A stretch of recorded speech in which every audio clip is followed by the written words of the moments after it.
किसी ने क्या खूब कहा है, ज्ञानी वही बनता है जिसको ज्ञान की सबसे ज़्यादा प्यास होती है।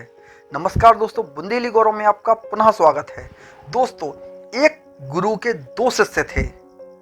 गुरु दोनों शिष्य को पढ़ाते थे, लेकिन एक बहुत ही होशियार था, एक पढ़ने में फिसड्डी था। जो शिष्य होशियार था वह जहाँ भी जाता उसका आदर सम्मान होता था। एक बार फिसड्डी शिष्य ने अपने गुरु से कहा कि गुरु जी, मैं आपसे पूछना चाहता हूँ कि जो आपका होशियार शिष्य है वह मुझसे बाद में भी आया, लेकिन मैं ज्ञानी कम हूँ, उसको आपने ज्ञान ज़्यादा दिया। इस पर गुरु जी शांत रहते हैं और फिर मुस्कुराते हुए कहते हैं कि एक बार सुनो। एक बार एक राहगीर जा रहा था, उसको बहुत ही प्यास लगती है। वह आगे बढ़ने पर उसको एक कुआं दिखाई देता है। वह कुआं के पास जाता है तो वह देखता है कि कुआं में बहुत सुंदर नीचे पानी है, लेकिन पास में बाल्टी रहे, लेकिन रस्सी नहीं है।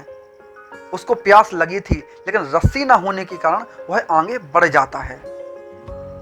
कुछ देर बाद एक और राहगीर निकलता है, उसको भी बड़ी प्यास लगी थी।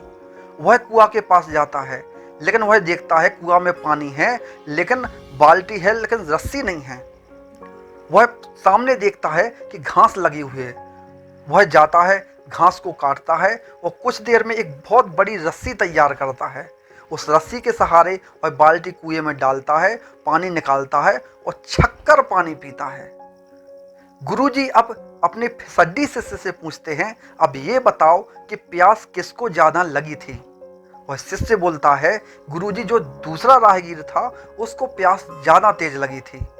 तो गुरुजी बोलते हैं कि इसी प्रकार तुम्हारा उस होशियार शिष्य का मिलाप है। उसको ज्ञान की प्यास ज़्यादा है, तुमको ज्ञान की प्यास कम है।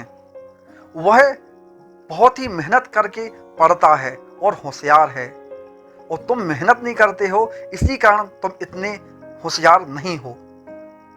इस प्रकार की बात सुनकर वह शिष्य निरुत्तर हो जाता है और पढ़ाई में मन लगा के पढ़ने लगता है।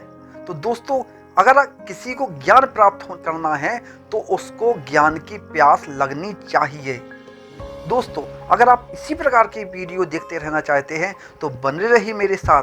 अगर आपने इस चैनल के सब्सक्राइब बटन पर क्लिक नहीं किया है तो सब्सक्राइब बटन पर क्लिक करना ना भूलें। इसी आशा के साथ आप सभी को सादर वंदे